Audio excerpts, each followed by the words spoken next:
Olá, você que nos acompanha a partir de agora. Estamos dando início a um novo canal de debates sobre política, com o Fórum do Rio de Janeiro, mas falando da política estadual, municipal, nacional, pensando sempre naquilo que pode ser melhor para você, que é cidadão, cidadã do estado do Rio de Janeiro. A partir de agora, entra no ar um novo podcast, Política em Campo. Eu sou o Sérgio do Bocage e sempre aqui ao meu lado vai estar o advogado Josias Vieira, trazendo para você uma análise da política do estado do Rio de Janeiro, mas também trazendo dicas para você que pensa em ser um candidato e até mesmo para você orientar o seu amigo que você conhece e que busca uma carreira na política. Josias, é um prazer recebê-lo.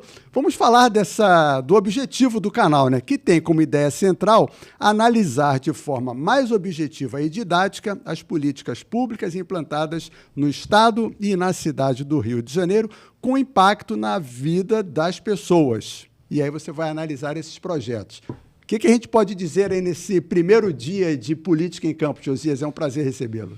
Sérgio, sim, nosso amigo Boca, bom dia a todo mundo. Para mim é uma alegria imensa poder estar aqui, primeiramente, né, inaugurando esse podcast que a gente tratou aí com tanto carinho, né, para poder estar trazendo esses assuntos para o Rio de Janeiro, para a população do Rio de Janeiro, das políticas públicas que impactam, de fato, a vida de cada um, né?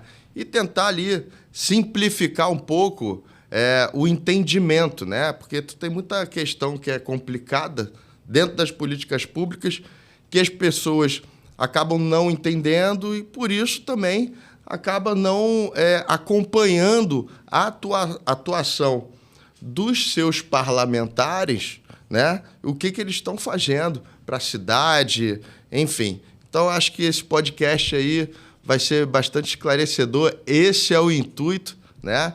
E muito feliz de estar ao teu lado aqui, uma pessoa que sempre acompanhei, admiro, e vamos tocar junto aí essa bola. E como política envolve paixão, a gente vai falar também de futebol. Exatamente. Né? Vamos conversar então, vamos começar falando do cenário político nacional, dos parlamentares do Rio de Janeiro, como é que eles têm trabalhado aí, lá em Brasília principalmente.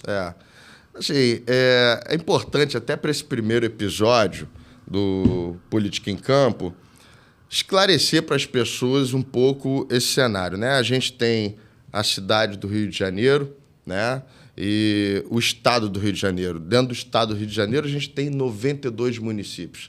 Cada município tem a sua Câmara Municipal, tem o seu prefeito ali, né? A gente trazendo para um exemplo prático de uma capital do Rio de Janeiro, que é o segundo maior colégio eleitoral do país, a gente tem na Câmara Municipal 51 vereadores, né, atuando. E partindo para um cenário estadual, a gente tem 70 deputados estaduais e a gente tem 46 deputados federais, né? E é muito importante porque muitas das vezes as pessoas nem se lembram em quem votou. Né? Então, assim, eu acho importante a gente estar trazendo isso, trazendo temas importantes que impactam a vida das pessoas para elas poderem começar a acompanhar. Acho que esse é o intuito, é sempre trazendo ali a informação para a população carioca. E uma questão até curiosa, como a eleição para vereador e deputado estadual e federal, na verdade, a de vereador é em separado, né? Isso. Você vota vereador e prefeito, deputados estaduais, federais e para presidente. Isso. A gente tem, que são as eleições municipais e as eleições gerais. Né? E muitas vezes a pessoa nem percebe que vota para um vereador de uma linha, direita ou esquerda, vamos facilitar o entendimento, e depois, quando vota para estadual e federal, vota para outra linha. Isso afeta, no fim de tudo, a administração pública? Assim, no meu entendimento, tá, não afeta muito, porque vai chegar na hora, os parlamentares, os governantes vão acabar se ajustando ali de alguma forma. Se ajustam? Mas você... Se ajustam? Se ajusta porque, assim, você pode ter toda uma questão de polarização que hoje, não digo só o Brasil, mas o mundo vive, né? Uma polarização de um lado extremo, de um ponto ideológico ao outro, mas no final você tem o quê? Governabilidade, né? Você pega aquele camarada que... Vamos dar o exemplo da Argentina agora com Javier Milei, que foi eleito um candidato de extrema-direita, né? E ali na sua campanha falou até em romper laço com o Brasil. Pô, vai romper laço com um país que é o principal parceiro econômico dentro da América do Sul, né? Mas quando ele foi eleito, já fez contato com o governo brasileiro, dizendo, não é bem assim e tal. Por quê? Você tem uma questão de polarização para a campanha política, né? Trazendo ali, promovendo talvez uma ruptura, e as pessoas querem isso, porque as pessoas elas estão inconformadas com o que recebe de poder público ali, então acaba desejando essa ruptura, né? Óbvio que não pode haver a ruptura, porque um país forte ela precisa ter as instituições fortes também.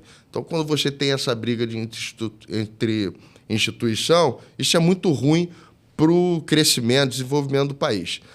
Só que quando ele é eleito com essa pauta, ele vai se deparar com governabilidade. E é a partir daí que ele precisa se ajustar com os outros governos. Vai fazer parceria econômica com o Brasil, que é um governo de esquerda, né? E assim caminha a humanidade, né? Vai continuando sendo. Uma coisa que a gente vê aqui, tem visto nas eleições mais recentes, é que as pessoas não têm votado no candidato, mas sim votado contra o outro. Esse entendimento que não pode haver, né?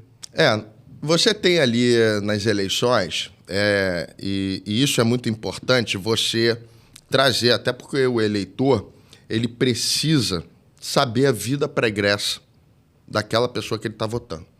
Tem até uma discussão que a gente debatia dentro do direito, que é o direito ao esquecimento, né? E cabe o direito ao esquecimento na política? Eu, particularmente, acho que não cabe. Não. Porque, assim, o voto é a tua ferramenta que você tem, garantida pela Constituição Federal, de você poder promover a alternância de poder, exercer a tua cidadania, né, e fomentar a democracia. Então, o voto é algo muito, muito importante que a pessoa tem. Então, para eu dar esse voto para alguém, eu tenho que saber da vida dele. Uhum. Né? Pode esquecer. Não pode esquecer. E óbvio que, assim, no debate político ali, principalmente quando está em campanha eleitoral, os candidatos que são adversários, eles trazem à tona a vida pregressa do camarada. Então, isso, para mim, é algo assim que cabe dentro do jogo político, né? Cabe dentro de uma campanha política. Agora, eu não posso promover desinformação para o eleitor, né? Até a propaganda eleitoral, ela veda propaganda negativa, nesse sentido de trazer ali fake news, uma desinformação, ou então pega o camarada falando, mas dentro de um contexto que não tem nada a ver com aquilo ali. Né? Exatamente. Então, assim, esses cuidados que as pessoas que estão vendo, que precisa formar convicção para poder votar, que tem que ter. Você logo no início falou que a gente tem os 70 deputados estaduais, 52 vereadores, 3 senadores e 46 deputados federais. Exatamente. Especificamente falando desses políticos que temos aqui, que representam o Rio de Janeiro, como é que anda a atuação deles? Alguém merece um destaque maior ou não? Ou um destaque negativo? Não, assim, eu acho que a atuação... Acaba que cada candidato, cada político desse, cada parlamentar desse que está em Brasília, né, e que representa o Estado, o Rio ele tem 46 deputados federais por conta do número de população que tem no Estado, né? Então, cada Estado pega um Estado maior, mais população, o percentual de parlamentar ele é maior. E você acaba que cada um ali ele tem um segmento, né? Ele tem um segmento ali, um vai defender ali a pauta do esporte, então vai buscar, junto ao governo federal, recursos, incentivos para poder estar promovendo o esporte, a inclusão no estado do Rio de Janeiro. Outros são voltados mais para a questão da saúde e da questão fiscal do estado. Por exemplo, a gente pode destacar aqui que o Rio de Janeiro passou agora pelo regime de recuperação fiscal. Sim. E ali foi um embate de uma discussão, porque a dívida do Rio com a União, né, gigantesca, e você precisa estar equalizando isso. Se o Estado pega e tem que pagar essa dívida, você não tem recurso aqui para poder estar colocando as políticas públicas no Estado para funcionar, né? E isso é embate. E olha que curioso, você pega o nosso governador, o governador Cláudio Castro, ele é do PL, partido do ex-presidente Jair Bolsonaro, né? De direita, tendo que negociar com o presidente Lula de esquerda, né? Por isso que eu falo, polarização, deixa isso para o campo da campanha eleitoral. Exatamente. Porque aqui tem governabilidade e a gente precisa. Eu vou te dar um dado aqui, e que foi muito importante porque você tem os parlamentares voltados para essa pauta fiscal, orçamentária do Estado ali, que são responsáveis por essa articulação junto ao governo federal, né? Deixando ideologia de lado e discutir o Estado do Rio de Janeiro. Eles assinaram agora, salvo engano, no dia 30, o regime de recuperação fiscal do Estado. De novembro. Isso. E que dá um fôlego ali para o Estado se restabelecer ali, criar uma outra forma de pagamento. Mas se você não tem esse acordo, o Estado do Rio teria que desembolsar de imediato 42 bilhões, aproximadamente, algo nesse número, para uma dívida que está em 181 bilhões de reais. E tira de onde esse dinheiro? Dinheiro? Assim, vamos lá. O Estado do Rio de Janeiro, ele veio perdendo arrecadação desde muito tempo. Não sei se você vai lembrar, quando a gente tinha aqui, que foi discutido a redistribuição dos royalties do petróleo. Claro. Que aconteceu toda aquela movimentação na Cinelândia ali e tal. Mas, de fato, o Rio de Janeiro sofreu muito com essa redistribuição, né? Passamos pela Lava Jato, né? Que a Lava Jato promoveu uma recessão gigante no país, né? Não estou aqui defendendo nem A nem B. Certo, nem A nem B, a gente está falando da pauta econômica, o porquê que o Estado do Rio de Janeiro chega a essa dívida gigante, né? E a gente vem em seguida com uma pandemia. Sim. Onde que a economia ela foi destruída ali por diversos fatores. Então, o que a gente precisa? De pessoas parlamentares que estão lá, trazendo para o Estado do Rio de Janeiro essas pautas e ajudando e articulando, independente de partido A ou B, que isso aí é só mais para inglês ver e buscar o voto, né? 2024 está começando, né? Sim. Você vê uma perspectiva boa para o Rio de Janeiro nesse cenário nacional? Olha, 2024 a gente tem aí uma eleição municipal, né, onde a gente vai eleger os vereadores, os prefeitos de cada cidade. O Brasil ele tem 5.600 municípios. Para lá, é muito município, né? Então, assim, é uma eleição bastante importante. E por que eu falo que é uma eleição importante?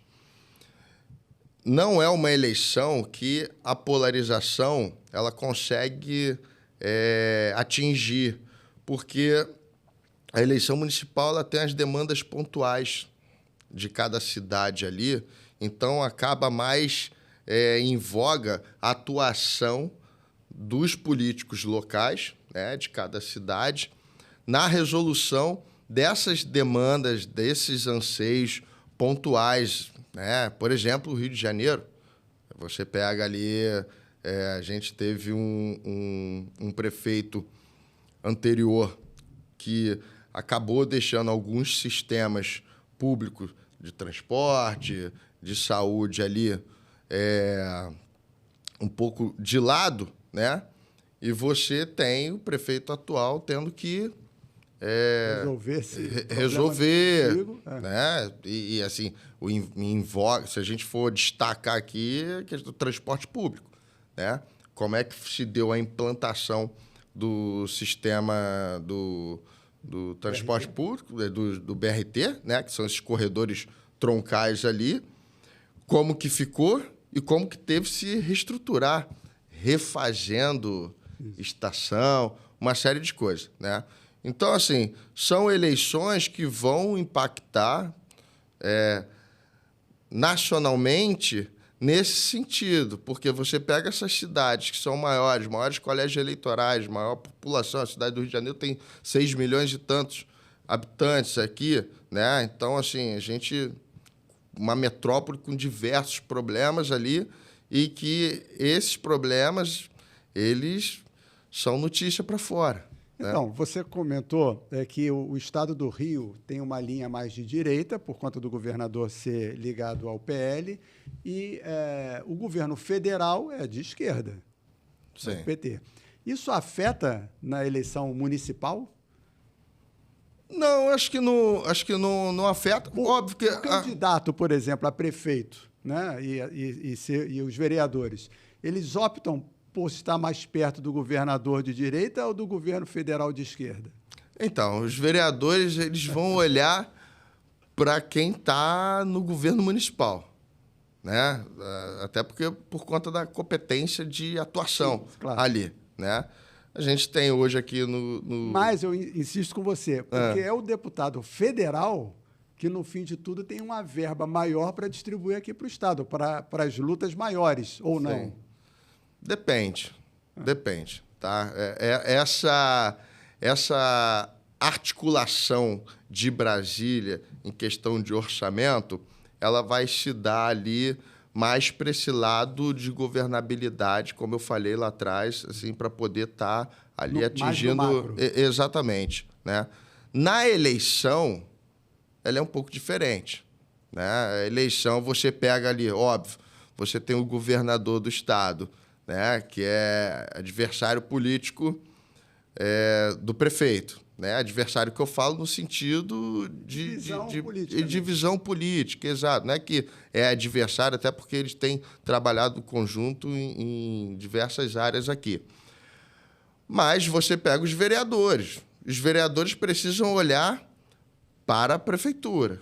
Quem vai ser o chefe do poder executivo ali, né? Então você pega grande parte dos vereadores ali, até porque o prefeito hoje ele tem uma base aliada bem consolidada dentro da Câmara, por isso que consegue aí estar trazendo projetos importantes para a cidade e conseguindo êxito com esses projetos de leis. Mas os vereadores, eles vão... Aqueles que são mais alinhados com o prefeito, né, e que conseguem ter uma entrada melhor com o prefeito, vai caminhar com ele. Aqueles que não, vão pegar e vão caminhar com aquele político que o governador vai estar indicando. E aí, no caso, teremos um número menor de candidatos para essa eleição? Pois é. Essa eleição agora, ela vai ser algo, como é que eu posso dizer? A briga mais acirrada por uma vaga de candidato? Exato, assim, por que eu falo, que eu estou trazendo esse destaque? A gente pega em 2020, nós tínhamos 33 partidos participando da eleição municipal, tá? Hoje, a gente vai ter aproximadamente 18 partidos participando. Ou seja, um número Bem menor. significativo ali de partidos que deixaram. Na verdade, não é nem o partido, eu falo assim, é a nominata. Né? E por que disso? Porque você tem federação partidária, os partidos que se uniram em federação, e esses partidos que se uniram em federação para as eleições de 2022, eles precisam cumprir um lapso de tempo de 4 anos, ali unidos. Né? A gente tem aqueles partidos que fizeram fusão, né? Acabou de sair uma fusão agora entre o PTB e o Patriota, né? E você tem os partidos que foram incorporados por outros partidos. Então, aquela discussão que a gente sempre tinha que a gente tem muito partido político, diminuiu bastante. Exatamente. Só que, além da diminuição dessas siglas partidárias, você teve uma alteração na legislação em 2021 que diminuía o número de candidatos indicados por cada partido político. Então, voltando aqui para a eleição de 2020, a gente tinha 33 partidos, cada partido indicando 77 candidatos. Então, nós tivemos aí em 2020 aproximadamente 2.000 e poucos candidatos participando dessa eleição. E aí vamos explicar por que 77. É porque... Por conta o percentual, exatamente. A regra anterior, ela falava que cada partido pode indicar 150% do número de cadeiras do seu parlamento. Da Câmara Municipal. Da Câmara Municipal. 52, 150%. Aqui nós temos 51%. Né? Então, no cálculo, dava 77%, porque tem uma regrinha que a fração, ela dá uma fração, mas quando estiver abaixo de meio, você diminui. Se passar do meio, você soma mais um. Por isso que eram 77 candidatos. E agora, a regra é o seguinte, cada partido indica 100% mais um de candidatos, né? Com base no número de cadeiras. Então, você tem 51 vereadores, 100%, 51. Com mais 52 candidatos. Ou seja, vão ficar de fora aí aproximadamente 1.000 e tantos candidatos.